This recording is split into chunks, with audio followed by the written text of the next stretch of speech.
According to official records, Ricardo Irving is overseer of the oil refinery owned by Tricell Africa Division's Resource Development Department.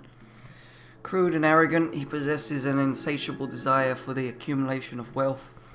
It is these traits, along with his unique resourcefulness, that have most likely made him Tricell's ideal agent in dealing with selling BOWs to black market individuals. The money gained from these dealings is then invested by Tricell Africa back into their bioweapons research and development. The demonstration of those weapons for clients act as operational tests. Given the degree of Irving's involvement, it is believed that he is one of only a handful of people that know the full extent of Tricell's bioweapons business. Irving's activities and their connection to Tricell, however, have been carefully kept under wraps. Adding to the misdirection is the fact that he is officially employed with the Resource Development Division and not the Pharmaceutical Division that sponsors the BSAA. Tricell is a conglomerate comprised of shipping, natural resources, development, and pharmaceuticals. Each division runs on its own capital and, as such, could all be considered separate entities under one parent company. Also of note are the divisions that exist between each of Tricell's branch offices. When the BSAA learned of Irving's latest deal, they viewed it as an illicit activity conducted on his own and without support from Tricell. BSAA's mission, therefore, was not to fight biological weapons, but to apprehend a smuggler involved in an illicit deal. Irving was able to exploit that misconception to the fullest. Irving was informed of the BSAA's mission and changed the location of the deal to a mine outside of the Kijuju Autonomous Zone, KAZ.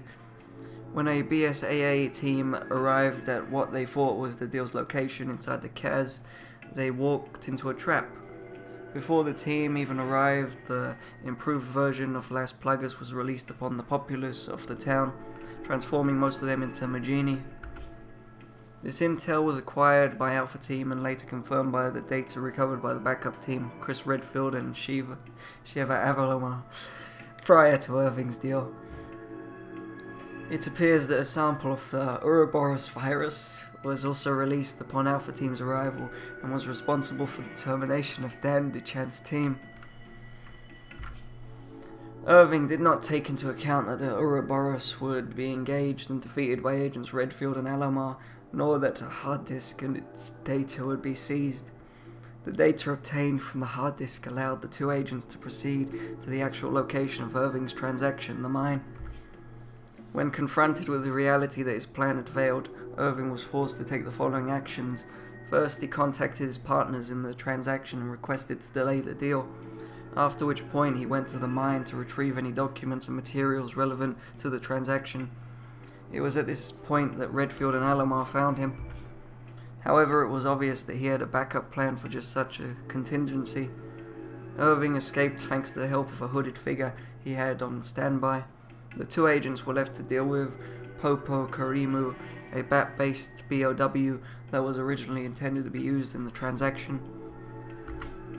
It is thought that Irving released this BOW on the agents in retaliation for disrupting the transaction and not to aid in his escape. It was becoming apparent by this point that Irving's mental stability was in question. Whether his irrational behavior was brought on by the interference of the agents or if the increased stress only brought out his true tendencies is unknown. Irving's situation, however, would digress even further. After escaping from the mine, he was soon discovered by Captain Josh Stone's Delta team inside the KAZ. In order to escape, Irving unleashed Nidezu, confirmed to be based on the El Gigante BOW used in Europe.